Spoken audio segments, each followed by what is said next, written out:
Florence is the capital city of the Italian region of Tuscany. It is the most populous city in Tuscany, with 383,083 inhabitants in 2013, and over 1,520,000 in its metropolitan area.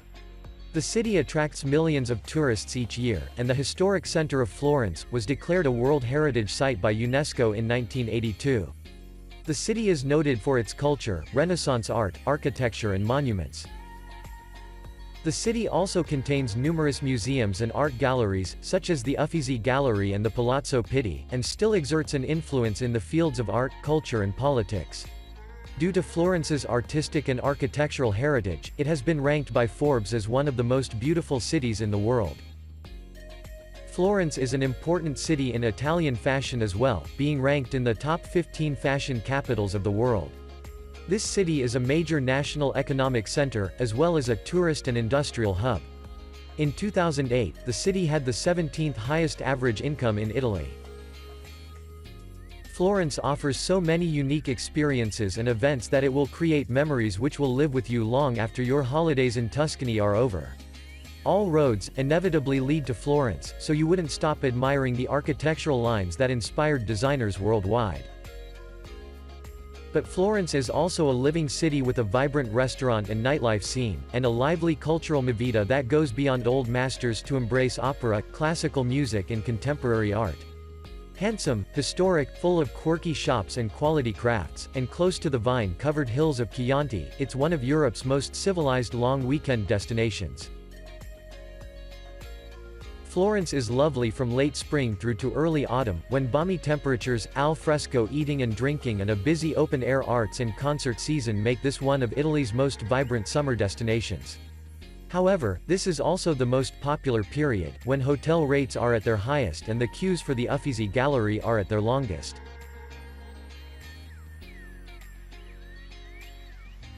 The warmest months are generally July and August, while June and September are both nice with warm weather without it being too hot. Keep in mind that in August many Italians escape the heat of the city. Outside of the historical center, a large number of businesses including shops and restaurants close down for at least 2 weeks if not the entire month, as local shop owners take some vacation off. This tradition is changing and most shops in the center will be open in August. The public transport in Florence is dominated by the bus network. There is a tram and some commuter train services to stations in Florence suburbs, but these are not relevant to most leisure visitors. For the visitor to Florence, the city is very compact. The historic city center has nearly all the attractions most first-time visitors want to see. Walking is the way to get around once you are in the center. The train station is in the center of the city, near St. Maria Novella Place. In this place there are many bus stops operated by the ATIF bus line. A lot of them cross the center in all directions, and many ATIF bus lines stop around the station.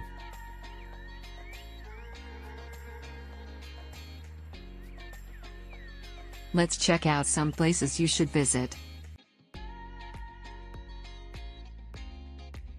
Piazza Della Signoria is an L-shaped square in front of the Palazzo Vecchio in Florence.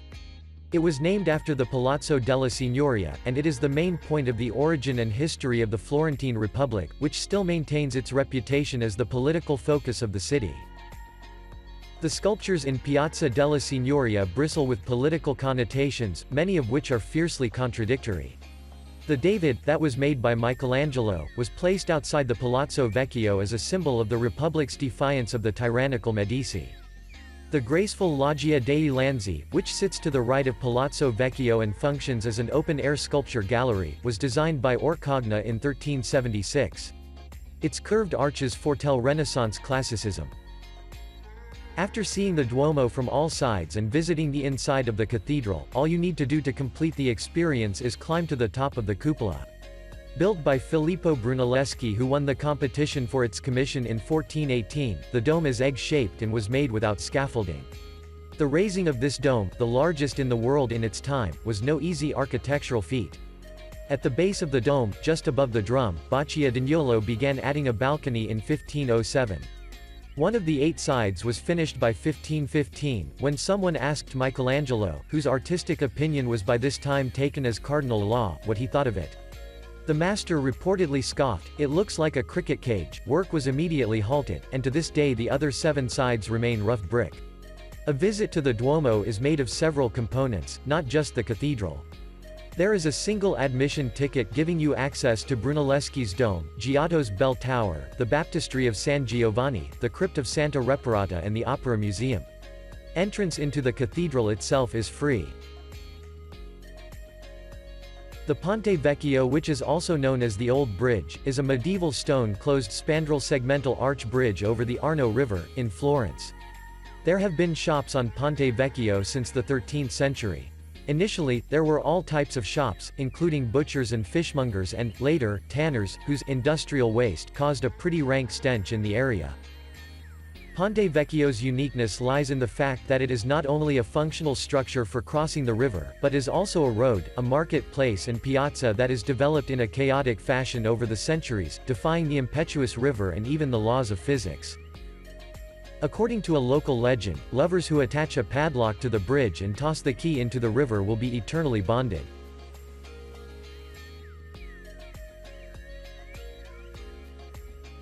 For views over the entire city of Florence to the hills beyond, there is nowhere better than this wide, open square that sits on a hillside south of the river.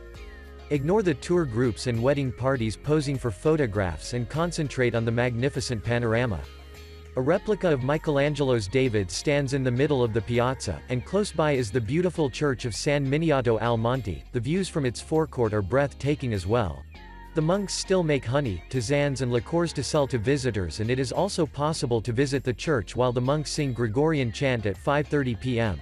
In the grounds surrounding the church there is a beautiful monumental cemetery laid out in the mid-1800s and protected by the old defensive walls of the church designed by Michelangelo during the siege of Florence in 1529–30. In order to reach this place, you can get the bus number 12 or 13, but we recommend you to walk since at every step you can discover something more of this city cradle of Renaissance. Santa Croce is the principal Franciscan church in Florence, and a minor basilica of the Roman Catholic Church. It is situated on the Piazza di Santa Croce, about 800 meters southeast of the Duomo. The site, when first chosen, was in marshland outside the city walls. The Santa Croce is also a burial place of some of the most illustrious Italians, such as Michelangelo, Galileo, Machiavelli, the poet Foscolo, the philosopher Gentile and the composer Rossini, thus it is known also as the Temple of the Italian Glories.